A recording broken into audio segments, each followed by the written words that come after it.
ಆ ಪ್ರೈಸ್ ನಿನಗೆ ಬರುತ್ತೆ ಅಂತ ಆಸೆ ಪಟ್ಟಿದ್ವಿ ಚಾರು. ನೀನು ಗೆದ್ದಿದ್ರೆ ಅಲ್ವಾ. ಇಷ್ಟೆಲ್ಲ ಆದ್ಮೇಲೆ ಏನು ಅಂತಾನೆ ಪ್ರೈಸ್ ಕೊಡ್ತಿದ್ರಾ? ಎಲ್ರಿಗೂ ನಮಸ್ಕಾರ. ನಿಮ್ಮೆಲ್ಲರ ಸಮ್ಮುಖದಲ್ಲಿ ರಾಜಾರಾಮ್ ಅವ್ರ ಹತ್ರ 2 ನಿಮಿಷ ಮಾತಾಡ್ತೀನಿ. ಮಾತಾಡಮ್ಮ, ಅದರಲ್ಲೇನಿದೆ? ಊರಿನವ್ರಿಗೆಲ್ಲ ಇವರೇ ದೊಡ್ಡವರು. ಮನಸ್ಫೂರ್ತಿಯಾಗಿ ಯಾವುದೇ ಕೋರಿಕೆ ಕೇಳ್ಕೊಂಡ್ರು ಇವರು ಖಂಡಿತ ನೆರವೇರಿಸ್ತಾರೆ.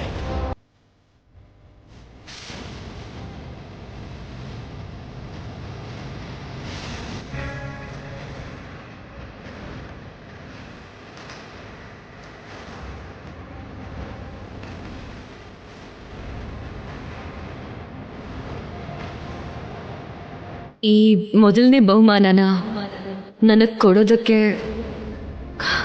ಕಾರಣ ಏನು ಅಂತ ತಿಳ್ಕೋಬಹುದಾ? ನೀನು ಹಾಕಿರೋ ರಂಗೋಲಿ ಅಮ್ಮ. ಇಲ್ಲಿ ನನಗಿಂತ ಚೆನ್ನಾಗಿ ರಂಗೋಲಿ ಹಾಕೋರು ಇದ್ದಾರೆ. ಅವ್ರಿಗೆ ಯಾಕೆ ಕೊಡಲಿಲ್ಲ?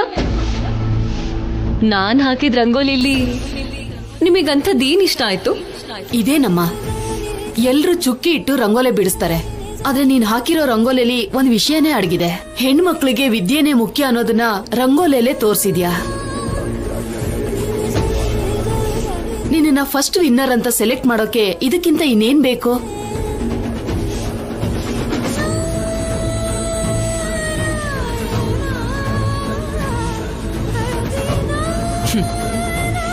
ನಿಜಾನೇ, ಈ ಭೂಮಿ ಮೇಲೆ ಹುಟ್ಟಿರೋ ಪ್ರತಿ ಹೆಣ್ಮಗುನು ಓದ್ಬೇಕು ಅಂತ ಎಲ್ರಿಗೂ ಅರ್ಥ ಆಗೋ ಹಾಗೆ ಈ ರಂಗೋಲಿ ಹಾಕಿದ್ದೀನಿ.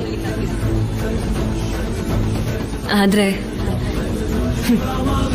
ಈ ಆಲೋಚನೆ ನಂದಲ್ಲ, ನಮ್ ರಾಜಲಕ್ಷ್ಮಿದು.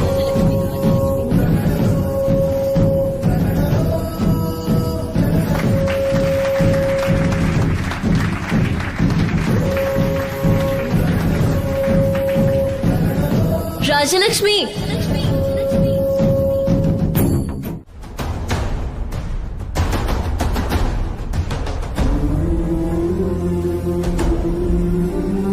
ಅಂಕಲ್,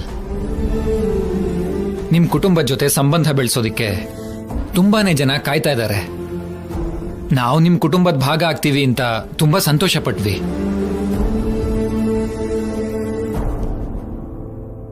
ಆದ್ರೆ ಈ ಹುಡುಗಿಯಿಂದ ನಾವು ಅವಮಾನ ಪಡಬೇಕಾಗಿ ಬಂತು.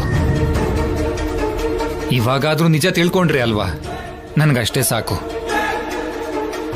ಅಂದ್ರೆ ಇಷ್ಟೆಲ್ಲ ಆದ್ಮೇಲೂ ಈ ಹುಡುಗಿನ ಕೊಟ್ಟು ನಿನಗ್ ಮದ್ವೆ ಮಾಡ್ಕೊಡ್ತಾರೆ ಅನ್ಕೊಳ್ತಿದ್ಯಾ? ಇಷ್ಟೆಲ್ಲ ಅವಮಾನ ಆದ್ಮೇಲೂ ಈ ಮನೆ ಒಳಗೆ ಹೇಗ್ ಕಾಲಿಟ್ಟೆ ನೀನು?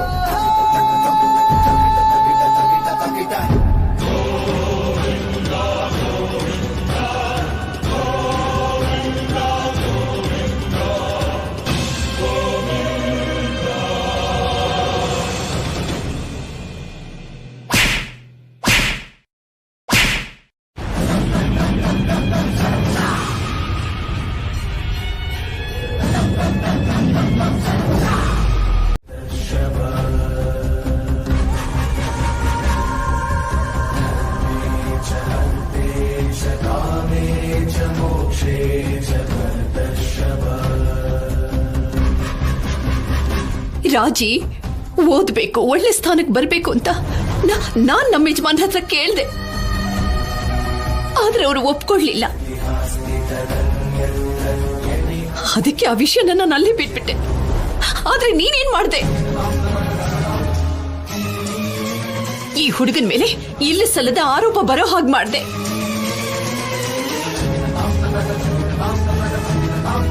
ಇವನು ನಿಜವಾಗ್ಲೂ ಅಂಥವನೇ ಆಗಿದ್ದಿದ್ರೆ ಖಂಡಿತವಾಗ್ಲೂ ನಮಗ್ ನೋವಾಗ್ತಿರ್ಲಿಲ್ಲ.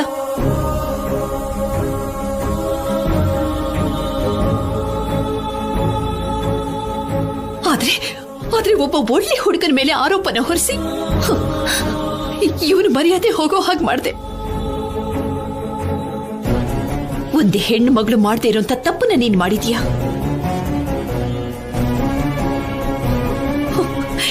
ಈಗಾಗ್ಲೇ ಈ ಮನೇಲಿ ನಾನು ಹೊರಗ್ ನೋಡ್ತಾರ ಬದುಕ್ತಾ ಇದ್ದೀನಿ.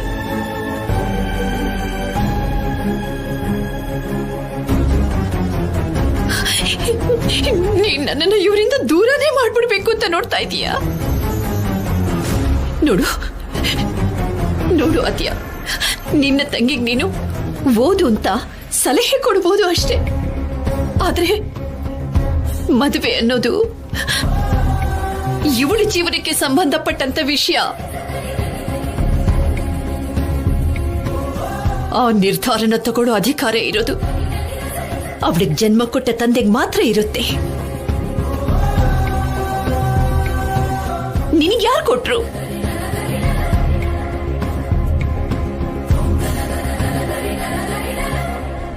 ರಾಜಲಕ್ಷ್ಮಿಗೆ ಮದ್ವೆ ಇಷ್ಟ ಇಲ್ಲ, ಅವಳಿನ್ನೂ ಓದ್ಬೇಕು ಅಂತ ಹೇಳಿದ್ರೆ ನೀವ್ ಯಾರಾದ್ರೂ ಕೇಳಿದ್ರ? ಯಾರೂ ಕೇಳಲಿಲ್ಲ.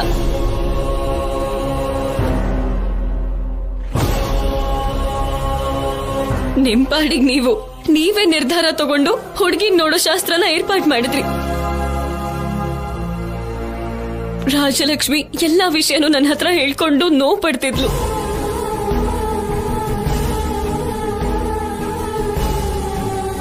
ಅವಳ ಮನ್ಸಲ್ಲಿರೋ ಮಾತನ್ನ ನಿಮಗೆ ಯಾರಿಗೂ ಅರ್ಥ ಮಾಡ್ಕೊಳಕ್ ಆಗ್ತಿಲ್ಲ.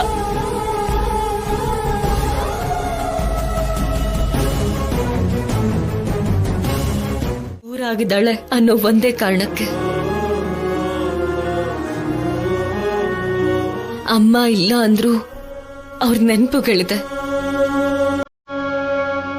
ಈಗಾಗ್ಲೇ ಆಲ್ರೆಡಿ 6 ತಿಂಗಳಾದ್ಮೇಲೆ ಹೊರಟೋಗ್ತೀನಿ ಅಂತ ಎಲ್ಲರಿಗೂ ಹೇಳಿದ್ದೆ.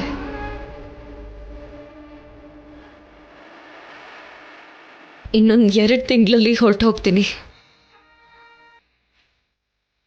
ನಾನಿಲ್ಲೇ ಇದ್ದು ಓದಲ್ಲ.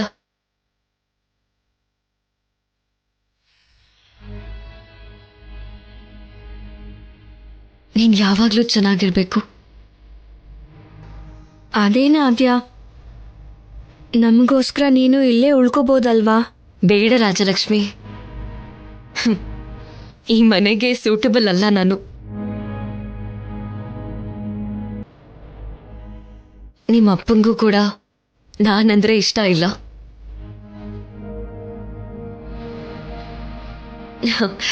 ಆದ್ರೂ ಇದೆಲ್ಲ ಅನವಶ್ಯಕ.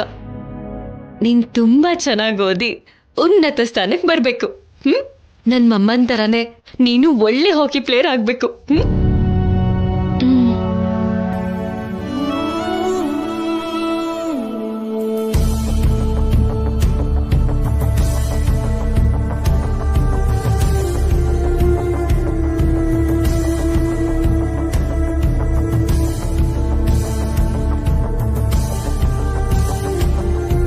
ಆದ್ಯ ಇನ್ನೊಂದು ಸ್ವಲ್ಪ ದಿನದಲ್ಲೇ ಅಮೆರಿಕಾಗೆ ಹೋಗ್ಬಿಡ್ತಾಳ ಅಂದ್ರೆ ನನ್ನ ಮನ್ಸಲ್ಲಿರೋ ಪ್ರೀತಿ ಮನ್ಸಲ್ಲೇ ಉಳ್ಕೊಬಿಡುತ್ತಾ?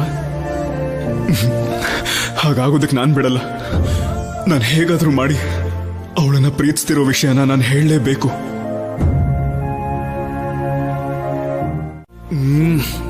ಇವಾಗ ಏನ್ ಮಾಡೋದು? ಒಂದ್ ವೇಳೆ ಡೈರೆಕ್ಟ್ ಆಗಿ ಐ ಲವ್ ಯು ಹೇಳ್ಬಿಟ್ರೆ? ಹೇ ಇಡಿಯಟ್, ಶಟ್ ಅಪ್, ಹೋಗೋ ಕೆಲಸ ನೋಡ್ಕೋ. ಬೇಡಪ್ಪ, ಮೊದ್ಲೇ ಅವಳಿಗೆ ಸಂಕೋಚ ಗಿಂಕೋಚ ಇಲ್ಲ. ಎಳೆದು ಒಂದು ಬಿಟ್ರೆ ನಾನೇ ಹಾರ್ಕೊಂಡೋಗಿ ಕಾವೇರಿಲಿ ಬಿದ್ದಿರ್ತೀನಿ. ಇಂಡೈರೆಕ್ಟ್ ಆಗಿ ತುಂಬಾ ಸಲ ಹೇಳಿದೀನಿ, ಆದ್ರೆ ಅವಳು ಅರ್ಥ ಮಾಡ್ಕೊಂಡಿಲ್ಲ.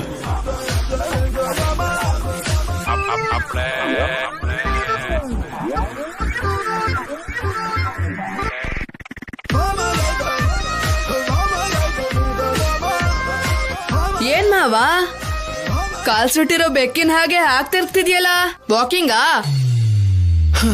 ಇಲ್ಲ ಕಣೋ, ಬಿಟ್ಟು ಹೆವಿ ತಲೆ ಕೆಟ್ಟೋಗ್ಬಿಟ್ಟಿದೆ. ಯಾಕ್ ಮಾವ ಅಷ್ಟೊಂದು ಯೋಚನೆ ಮಾಡ್ತಿದ್ಯಾ? ಒಂದ್ ಕೆಲ್ಸ ಇದೆ ಬಿಟ್ಟು, ಅದು ಯಾವ ರೀತಿಲೂ ಪೂರ್ತಿ ಆಗ್ತಾ ಇಲ್ಲ ಕಣೋ. ಏನ್ ಕೆಲ್ಸ ಮಾವ ಅದು? ಮನ್ಸಲ್ಲಿ ಅನ್ಕೊಂಡಿರೋದನ್ನ ಯಾರಿಗಾದ್ರೂ ಹೇಳಿದ್ರೆ ಯಾವತ್ತೂ ನೆರವೇರಲ್ವಂತೆ. ಆದ್ರೂ ನಿನಗ್ ಕೆಲ್ಸ ಇರೋದ್ ಬಿಡು ಮಾವ. ಚಾರು ಅಕ್ಕನ್ಗೆ ಚಾಕ್ಲೇಟ್ ತಗೊಂಬರೋದು, ಆದಿ ಅಕ್ಕನ್ಗೆ ಆಪಲ್ ತಗೊಂಬರೋದು. ನನ್ ಮನ್ಸಲ್ಲಿ ಏನೇ ಇದ್ರು ನೆರವೇರ್ಲಿ ಅಂತ ಬೇಡ್ಕೊಳ್ಳಲು.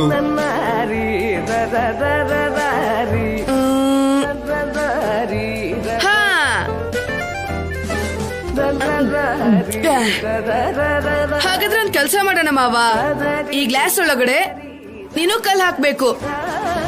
ಕರೆಕ್ಟ್ ಆಗಿ ಇದ್ರಲ್ಲಿ ಬಿದ್ರೆ ನೀನ್ ಮನ್ಸಲ್ಲಿ ಏನ್ ಅನ್ಕೊಂಡಿದ್ಯೋ ಅದಾಗತ್ತೆ, ಇಲ್ಲ ಅಂದ್ರೆ ಆಗಲ್ಲ. ಈ ಐಡಿಯಾ ಒಂಥರ ಚೆನ್ನಾಗಿದೆ ಕಣೋ. ಕೊಟ್ಟಿದ್ ಯಾರು ಅನ್ಕೊಂಡಿದ್ಯಾ ಮಾವ? ಬಿಟ್ಟು ನನ್ ಹೈಟು ಚಾರು ಸಿನಿಮಾವ ಬಂದ್ಬಿಟ್ಯಾ? ಹಾ ನನ್ ಫೋನ್ ಆನ್ ಆಗ್ತಾ ಇಲ್ಲ, ಸ್ವಲ್ಪ ನೋಡ್ತೀಯಾ? ಯಾಕೆ ಆನ್ ಆಗ್ತಾ ಇಲ್ಲ? ಬ್ಯಾಟ್ರಿ ನಮ್ಮ ಹತ್ರ ಇದ್ರೆ ಫೋನ್ ಹೆಂಗ ಆನ್ ಆಗತ್ತೆ? ಇದನ್ನ ತಗೊಂಡು ಹೋಗಿ ಅಂಗಡಿಲಿ ಒಂದ್ಸಲ ತೋರಿಸ್ತೀನಿ. ಸ್ವಲ್ಪ ಟೈಮ್ ಹಿಡಿಬಹುದು. ಇವಾಗ್ಲೇ ಬೇಕು ಅಂದ್ರೆ ಕಷ್ಟ ಅಲ್ವಾ? ನೀನೇ ನೋಡ್ಬೋದಲ್ಲ ಮಾವ. ನನಗೆ ಗೊತ್ತಾಗುತ್ತೆ. ನಾನೇನಾದ್ರೂ ಮೊಬೈಲ್ ರಿಪೇರಿ ಮಾಡೋಣ? ಫೋನ್ ಆನ್ ಆಗದೆ ಇದ್ರು ಕೂಡ ಒಂಥರ ಒಳ್ಳೇದೆ. ಪದೇ ಪದೇ ಫೋನ್ ಮಾಡೋದ್ ತಪ್ಪತ್ತೆ. ಸರಿ, ನಾನು ತಗೊಂಡು ಹೋಗ್ತೀನಿ. ಮಾವ, ನಿನಗೇನಕ್ಕೆ ಕಷ್ಟ? ಶಾಪಿಗೆ ತಾನೇ ನಾನೇ ಹೋಗ್ತೀನಿ. ಹಾಗೆ ಈ ಡಬ್ಬಾ ಫೋನ್ ಕೊಟ್ಟಿದ್ದಕ್ಕೆ ಅವನಿಗೊಂದಷ್ಟು ಬಾರಿಸ್ ಬರ್ತೀನಿ. ಫೋನ್ ಏನಾದ್ರೂ ಅಂಗಡಿಗೆ ತಗೊಂಡು ಹೋದ್ರೆ ಬ್ಯಾಟ್ರಿ ತೆಗ್ದಿರೋ ವಿಷಯ ಗೊತ್ತಾಗ್ಬಿಡುತ್ತೆ. ಆಮೇಲೆ ಚಾರುಗ್ ಡೌಟ್ ಬಂದ್ಬಿಡುತ್ತೆ. ಬೇಡ ಬೇಡ, ಅಂಗಡಿಗೆಲ್ಲ ಯಾಕೆ ತಗೊಂಡು ಹೋಗ್ತೀಯಾ? ನಾನೇ ನೋಡ್ತೀನಿ.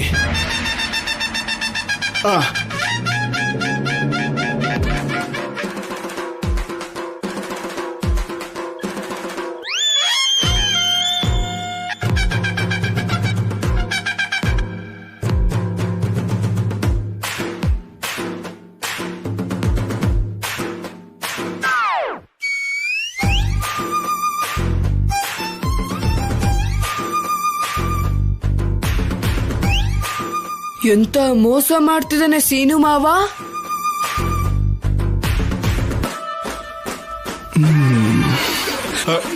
ಚಾರು, ಆನ್ ಆಯ್ತು ಚಾರು. ಹೌದು ಮಾವ, ಆನ್ ಆಗೇ ಬಿಡ್ತು. ನೀನ್ ಏನ್ ಮಾಡ್ದೆ ಮಾವ? ಇಷ್ಟೊತ್ತು ಆನ್ ಆಗದೆ ಇರೋದು, ನೀನ್ ಆ ಕಡೆ ತಿರುಗಿ ಮುಟ್ಟಿದ ತಕ್ಷಣ ಆನ್ ಆಗ್ಬಿಡ್ತು. ಅಂದ್ರೆ ಬ್ಯಾಟ್ರಿ ಲೋ ಆಗಿತ್ತು ಅಲ್ವಾ? ಇವಾಗ ತಾನೇ ಚಾರ್ಜ್ಗೆ ಹಾಕ್ದಲ್ಲ, ಸೊ ಆನ್ ಆಗಿದೆ ಅಷ್ಟೇ. ಇಲ್ಲ ಮಾವ, ನಾನ್ ತುಂಬಾ ಸಲ ಟ್ರೈ ಮಾಡಿದ್ದೆ. ನೀನ್ ಟ್ರೈ ಮಾಡಿದ ತಕ್ಷಣ ಆನ್ ಹೇಗಾಯ್ತು? ಹೌದಾ? ಅಂದ್ರೆ ನೀನೇನೋ ಮಾಡ್ದೆ. ನಾನೇನ್ ಮಾಡ್ತೀನಿ ಚಾರು? ಸರಿಯಾಗಿದ್ಯಾ ಚಾರು ನೀನು? ಇಲ್ಲ, ನಿಜ ಹೇಳು. ನೀನ್ ಮುಟ್ಟಿದ ತಕ್ಷಣ ಮಾತ್ರ ಆನ್ ಆಯ್ತು. ನಾನು ಅವಾಗಿಂದ ಟ್ರೈ ಮಾಡ್ತಿದ್ದೆ ಗೊತ್ತಾ? ಏನಿಲ್ಲ ಚಾರು. ಅಲ್ಲ, ನಾನ್ ಯಾಕೆ ಈ ಫೋನ್ ಟಚ್ ಮಾಡ್ಲಿ ಹೇಳು? ನನಗಷ್ಟಕ್ಕೂ ಫೋನ್ ಯೂಸ್ ಮಾಡಕ್ಕೆ ಬರಲ್ಲ. ನನ್ನ ಹತ್ರ ಫೋನೇ ಇಲ್ವಲ್ಲ, ಅದ್ ನಿನ್ಗೂ ಗೊತ್ತು ತಾನೆ.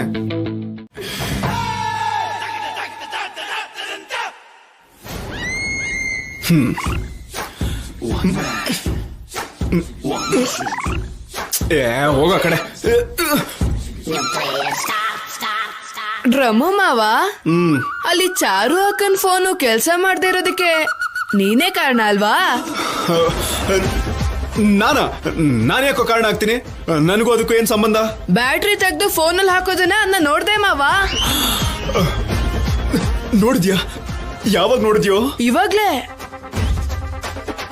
ಅಂದ್ರೆ ರಂಗೋಲಿ ಸ್ಪರ್ಧೆಯಲ್ಲಿ ಚಾರು ಅಕ್ಕನೇ ಅದೇ ನಿನಗೆ ಹೆಂಡತಿ ಆಗೋಳ್ಳ. ಫೋನ್ ಬ್ಯಾಟ್ರಿ ತೆಗ್ದು ಸೋಲ್ಸ್ದೆ ಅಂತ ಆಯ್ತು. ಆದಿ ಅಕ್ಕ ಗೆಲ್ಲೋದಕ್ಕೆ ಚಾರು ಅಕ್ಕ ಸೋತೋಗ್ಬೇಕಾ? ಅಯ್ಯೋ, ಹಂಗೆಲ್ಲ ಮಾತಾಡ್ಬೇಡ ಕಣೋ. ಯಾರಾದ್ರೂ ಕೇಳಿಸ್ಕೊಂಡ್ರೆ ಅಷ್ಟೇ ಕತೆ. ಹಾಗಂದ್ರೆ ಹೇಗ್ ಮಾವ? ಈ ವಿಷಯನ ಖಂಡಿತವಾಗ್ಲೂ ಚಾರು ಅಕ್ಕಂಗ್ ಹೇಳ್ತೀನಿ. ಬೇಡ ಕಣೋ, ನಿನ್ ಕೈ ಮುಗಿತೀನೋ. ಸರಿ, ಹಾಗಾದ್ರೆ ಆದಿ ಅಕ್ಕಂಗ್ ಹೇಳ್ತೀನಿ. ಅದಿನ್ನೂ ಡೇಂಜರ್ ಕಣೋ. ಇರು, ತಗೋ ಇದನ್ನ. ಈ ದುಡ್ಡು ಇಟ್ಕೊಂಡು ಚಾಕ್ಲೇಟ್ ಇಸ್ಕೋ. ಇವಾಗ ಮಾತ್ರ ಅಲ್ಲ, ಯಾವಾಗ ಚಾಕ್ಲೇಟ್ ಕೇಳಿದ್ರು ಹೀಗೆ ಕೊಡ್ಬೇಕು, ಸರಿನಾ? ಆಗ್ಲಿ ಸರ್, ಆಗ್ಲಿ. ಹಾಗಾದ್ರೆ ಓಕೆ.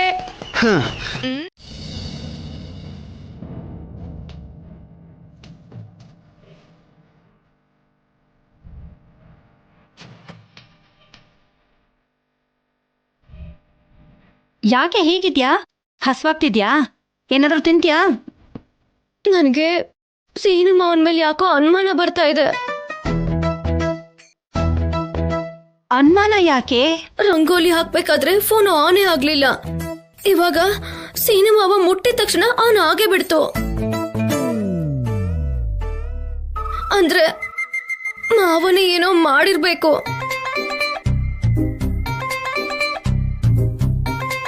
ನಿನ್ ಫೋನ್ ಅವನ್ ಯಾಕೆ ಏನಾದ್ರೂ ಮಾಡ್ತಾನೆ? ನಾನು ನೆಟ್ಟಲ್ಲಿ ನೋಡಿ ಸ್ಪರ್ಧೆಯಲ್ಲಿ ಆದ್ಯನ್ ಸೋಲಿಸ್ತೀನಿ ಅಂತ ಅವನು ಏನೋ ಮಾಡಿರ್ಬೇಕು. ಅಂದ್ರೆ ಏನೇ ನಿನ್ ಮಾತಿನ ಅರ್ಥ? ಸೀನು ಬೇಕು ಅಂತ ನೀನ್ ಸೋಲ್ಸೋದಕ್ಕೆ ಮಾಡಿದಾನೆ ಅಂತಾನಾ? ಹಾ, ಇನ್ನೇನಿರಕ್ ಸಾಧ್ಯ ಚಿಕ್ಕಮ್ಮ?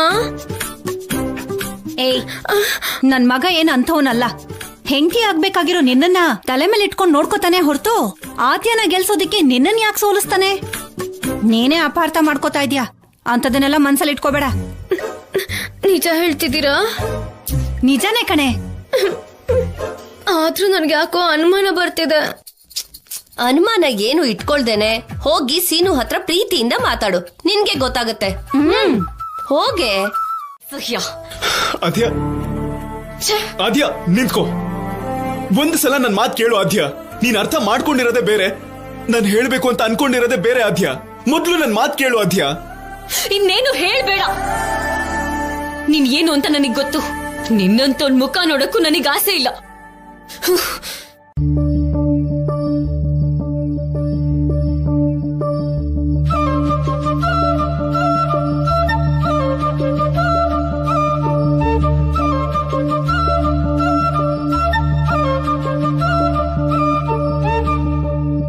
ಇವತ್ತಿನ ಕಪ್ಪಾಳಕ್ ಹೊಡೆದ್ರು ಪರವಾಗಿಲ್ಲ, ನಿನ್ ಹತ್ರ ವಿಷಯ ಹೇಳ್ಬೇಕು ಅನ್ಕೊಂಡೆ.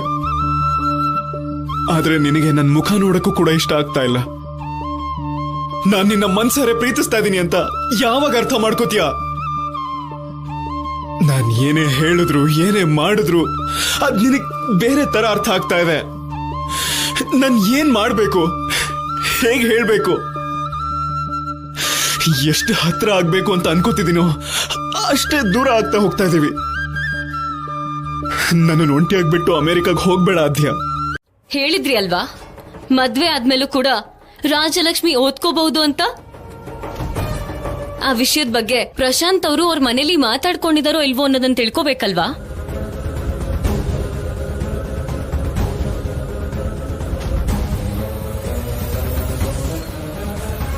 ಹೌದು ಪ್ರಕಾಶ್ ಅವರೇ, ಪ್ರಶಾಂತ್ ಓದಿನ ಬಗ್ಗೆ ಹೇಳಿಲ್ವಾ?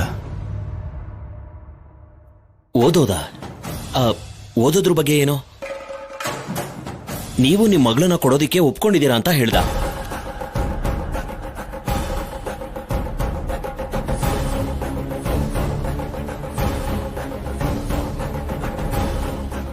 ನಿನ್ನೆ ಇದೇ ವಿಷಯದ ಬಗ್ಗೆ ಚರ್ಚೆ ನಡೀತು. ಏನಪ್ಪ ಪ್ರಶಾಂತ್, ನಿಮ್ಮ ಅಪ್ಪ ಅಮ್ಮನ ಹತ್ರ ಹೇಳಿಲ್ವಾ?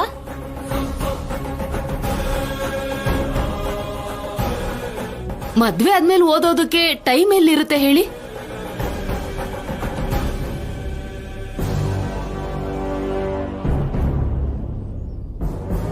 ಅದ್ ಹಾಗಲ್ಲ. ಮದ್ವೆ ಆದ್ಮೇಲೂ ಕೂಡ ರಾಜಲಕ್ಷ್ಮಿ ಓದ್ಬೋದು ಅಂತ ಮಾವ ಹೇಳಿದ್ರಲ್ಲ. ಅದು ಹಾಗಲ್ಲಪ್ಪ. ನನ್ನ ಹೆಂಡತಿಗೆ ಈ ಮಧ್ಯೆ ಆರೋಗ್ಯ ಸರಿಯಿಲ್ಲ. ಅವಳು ಕಾಲೇಜ್ಗೆ ಹೊರಟೋದ್ರೆ ನನ್ನನ್ನು ನನ್ನ ಹೆಂಡತಿನೂ ನೋಡ್ಕೊಳ್ಳೋದಿಕ್ಕೆ ಯಾರಿರ್ತಾರೆ ಹೇಳಿ?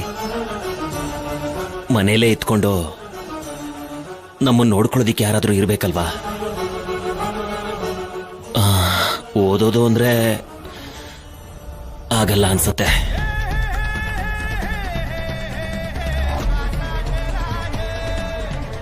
ಅದು ಹಾಗಲ್ಲ. ಅವಳಿಗೆ ಓದೋದು ಅಂದ್ರೆ ತುಂಬಾ ಇಷ್ಟ.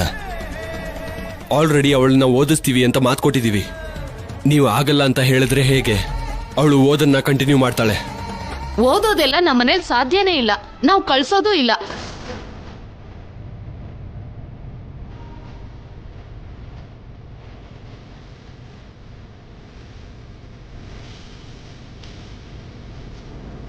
ರಾಜಾರಾಮ್ ಅವರೇ, ಮೊದಲು ನಿಶ್ಚಿತಾರ್ಥನ ಮುಂದುವರಿಸಿ. ಮುಹೂರ್ತ ಮೀರೋಗುತ್ತೆ. ಪರಿಸ್ಥಿತಿ ನೋಡ್ಕೊಂಡು ಆಮೇಲೆ ಮಾತಾಡೋಣ. ನಾನು ಮಾತು ಕೊಟ್ಟೆ ಅಂದ್ರೆ ಪ್ರಾಣ ಕೊಟ್ಟಂಗೆ ಪ್ರಕಾಶ್ ಅವರೇ. ನನ್ನ ಮಗಳು ಓದನ್ ಮುಂದುವರಿಸ್ತಾಳೆ. ಈ ವಿಷಯ ಪ್ರಶಾಂತ್ ನಿಮ್ಮ ಹತ್ರ ಹೇಳಿರ್ತಾನೆ ಅಂತ ನಾನು ನಿಮಗೆ ಕೇಳಲಿಲ್ಲ. ಆದ್ರೆ ಈಗ ಕೇಳ್ತಾ ಇದ್ದೀನಿ, ನಿಮ್ಮ ಅಭಿಪ್ರಾಯ ಏನು?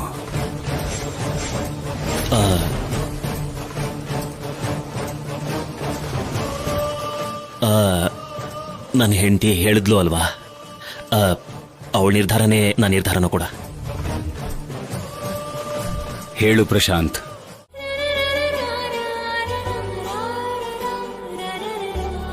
ಹಾಯ್ ಆದ್ಯ, ಫ್ರೆಂಡ್ಸ್. ನೀನ್ ರಾಜಲಕ್ಷ್ಮಿ ಫ್ರೆಂಡ್ ಅಲ್ವಾ? ನನ್ ಜೊತೆ ಏನ್ ಫ್ರೆಂಡ್ಶಿಪ್?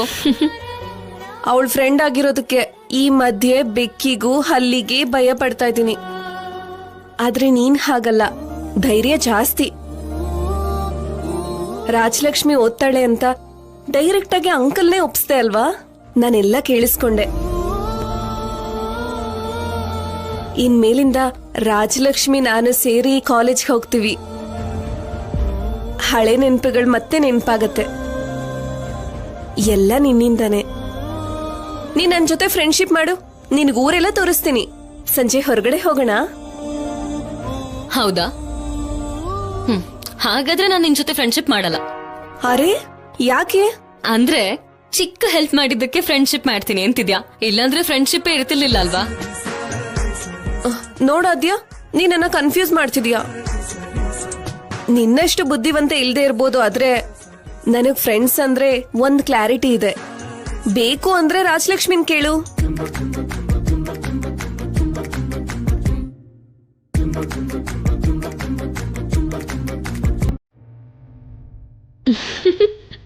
ಏನೇನ್ ಆಗ್ತಾ ಇದೆಯಾ? ನಿಜನೇ ಅಲ್ವಾ? ನಿಜಾನೆ. ಓಕೆ, ನೀವಿಬ್ರು ಯಾವ ಕೋರ್ಸ್ ತಗೋಬೇಕು ಅನ್ಕೊಂಡಿದ್ದೀರೋ ನೋಡಿ. ರಾಜಿ ಬಾ ನೋಡು.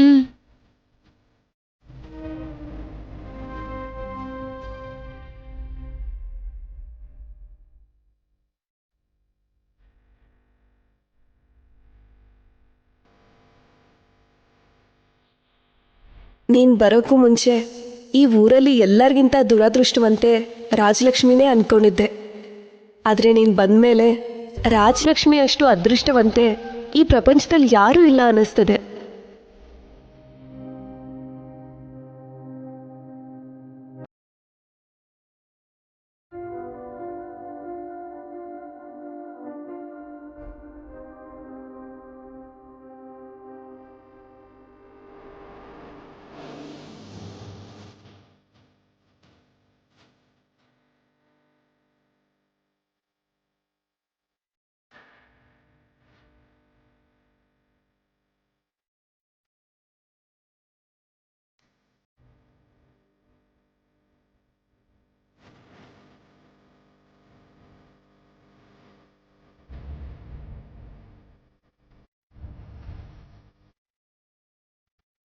ಬೇಕಾಗಿಲ್ಲ ಅಂತ ಹೇಳ್ದೆ ತಾನೆ?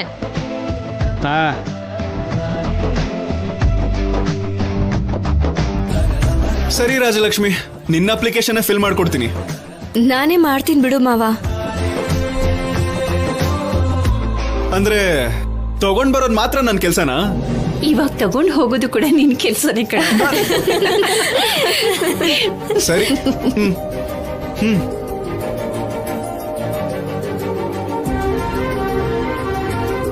ಹೌದು, ಅಷ್ಟಕ್ಕೂ ಯಾವ ಕಾಲೇಜಿಗೆ ಜಾಯ್ನ್ ಆಗ್ತಿರೋದು? ವಿವೇಕಾನಂದನ, ಜ್ಯೋತಿರ್ಮಯಿನ ಅಥವಾ ಸಾಯಿ ಕಾಲೇಜಾ? ನಿಮ್ಗೇನು, ದುಡ್ಡಿರೋರು. ರಾಜರಾಮ ಅಂಕಲ್ ಯಾವ ಕಾಲೇಜಲ್ಲಾದ್ರೂ ಓದಿಸ್ತಾರೆ. ನನಗ್ ಹಾಗಲ್ಲ ಅಲ್ವಾ?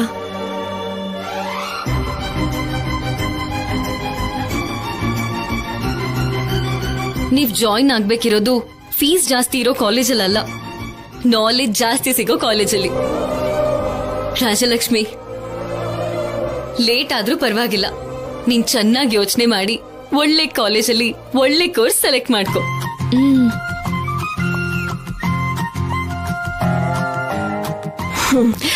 ಹೌದು, ನೀನ್ ಅನ್ಕೊಂಡಿದ್ದಾಯ್ತಲ್ವಾ? ಚಿಕ್ಕು ಸ್ವೀಟ್ ಆದ್ರೂ ತಿನ್ಸಲ್ವಾ? ಸ್ವೀಟ್ ಬೇಕಾ? ಲೇ ಬಿಟ್ಟು, ಅಲ್ಲಿ ಸಕ್ಕರೆನೋ ಬೆಲ್ಲನೋ ಇರುತ್ತೆ, ಅದನ್ನ ತಗೊಂಡ್ ಬಾ. ರಾಜಲಕ್ಷ್ಮಿ, ಅದಲ್ವೇ. ಪಾರ್ಟಿ ಅಂದ್ರೆ ಹಾಗೆ ಹೀಗೆ ಅಲ್ಲ, ಊರ್ಗೂರೇ ಹೇಳ್ಕೋಬೇಕು. ಹಾ,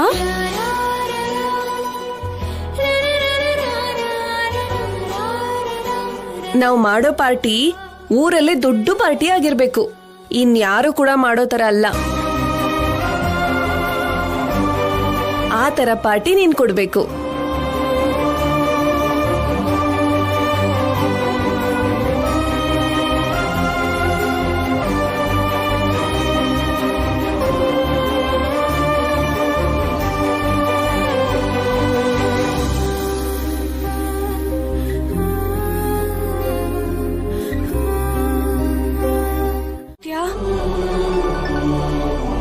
ನೀನಿರೋದಕ್ಕೆ ನಾನು ಧೈರ್ಯವಾಗಿರೋದು. ನೀನು ನಮ್ಮನೆಗ್ ಸೇರಿದವಳು, ನಮ್ಮಲ್ಲೇ ನೀನು ಒಬ್ಳಾಗಿರ್ಬೇಕು. ನೀನ್ ಹೋಗ್ತೀನಿ ಅಂದ್ರೆ ನನಗ್ ಸಹಿಸಕ್ ಆಗಲ್ಲ ಆದ್ಯ.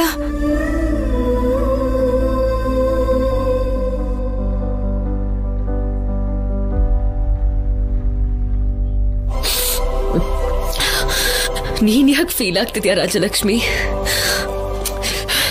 ಆದ್ರೂ ಅದನ್ನೆಲ್ಲ ನೆನ್ಪು ಮಾಡ್ಕೊಂಡು ನೋವು ಪಡ್ಬೇಕು ಅನ್ಕೋತಿಲ್ಲ. ಹಾಗಾದ್ರೆ ಇವಾಗ ಹೇಳು, ನಾವು ಕಾಲೇಜ್ಗೆ ಹೋಗ್ತಿದೀವಿ ಅಲ್ವಾ, ಈ ಸಂತೋಷನ ಹೇಗ್ ಸೆಲೆಬ್ರೇಟ್ ಮಾಡೋಣ? ಇವಾಗಿದೆಲ್ಲ ಯಾಕೆ ರಾಜಲಕ್ಷ್ಮಿ? ನನ್ನ ಸ್ವಲ್ಪ ಹೊತ್ತು ಒಬ್ಳನ್ನೇ ಬಿಟ್ಬಿಡು. ನೀನೊಬ್ಳೆ ಫೀಲ್ ಮಾಡ್ಕೋಬಾರ್ದು ಅಂತ ತಾನೇ ನಾನು ಹೇಳ್ತಾ ಇರೋದು.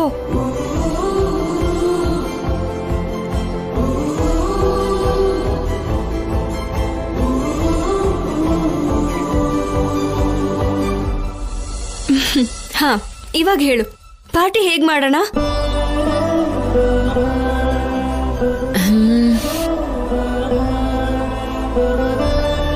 ಸರಿ, ನೈಟಿಗೆ ಡಿನ್ನರ್ ಪ್ಲಾನ್ ಮಾಡಿ ಸಾಧ್ಯ ಆದ್ರೆ ಲಾಂಗ್ ಡ್ರೈವ್ ಹೋಗೋಣ.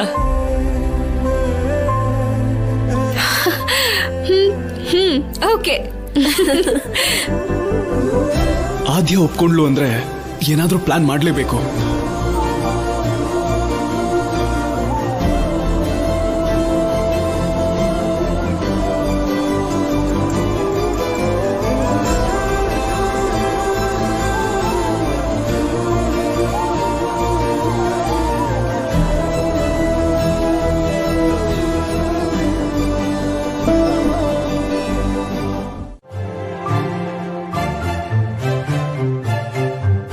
ಪದ್ಮಾ, ಮತ್ತೆ ಉಪ್ಪಿನಕಾಯಿ ಹಾಕೋವರೆಗೂ ಈ ಉಪ್ಪಿನಕಾಯಿ ಸಾಕಾಗತ್ತಾ? ಸಾಕಾಗತ್ತಮ್ಮ.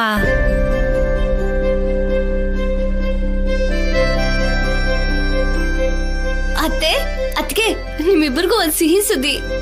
ಮೊದ್ಲು ಅದೇನು ಅಂತ ಹೇಳು, ಶುಭನೋ ಅಲ್ವೋ ಅಂತ ನಾನ್ ಹೇಳ್ತೀನಿ. ಏನ ಶುಭವಾರ್ತೆ? ಇವತ್ ಸಂಜೆ ನಾವು ಈ ಅಡ್ಗೆ ಮನೆಗೆ ರಜಾ ಕೊಡ್ತಿದೀವಿ. ಏನು ಅಂದ್ರೆ ಸುಬ್ಬಯ್ಯ ಅವ್ರ ಹೋಟ್ಲಿಂದ ಆರ್ಡರ್ ಮಾಡ್ತಾ ಇದೀವಾ? ಅಯ್ಯೋ ಅದಲ್ಲ ಅತ್ಗೆ, ಇವತ್ತು ನಾವೆಲ್ಲರೂ ಹೊರಗಡೆ ಹೋಗ್ತಿದೀವಿ ಊಟಕ್ಕೆ. ನಿಜನಾ? ಅಣ್ಣ ಹೇಳದ್ನಾ? ಇಲ್ಲ, ನಮ್ ಬಂಗಾರದ ಹುಡ್ಗ ಇದಾನಲ್ವಾ ಸೀನು, ಅವನು ಹೇಳಿದ್ದು. ಸೀನು ಹೇಳದ್ನಾ? ಯಾಕೆ? ರಾಜಲಕ್ಷ್ಮಿ ಓದೋದಕ್ಕೆ ಭಾವನವ್ರು ಪರ್ಮಿಷನ್ ಕೊಟ್ಟಿದ್ದಾರೆ. ನಾಳೆಯಿಂದ ರಾಜಲಕ್ಷ್ಮಿ ಕಾಲೇಜ್ಗೆ ಹೋಗ್ತಾಳೆ. ಹಾಗೆ ಈ ಸಂತೋಷದಲ್ಲಿ ಸೀನು ಎಲ್ರನ್ನೂ ಹೊರಗಡೆ ಕರ್ಕೊಂಡು ಹೋಗೋಣ ಅಂತಿದ್ದಾನೆ. ಓ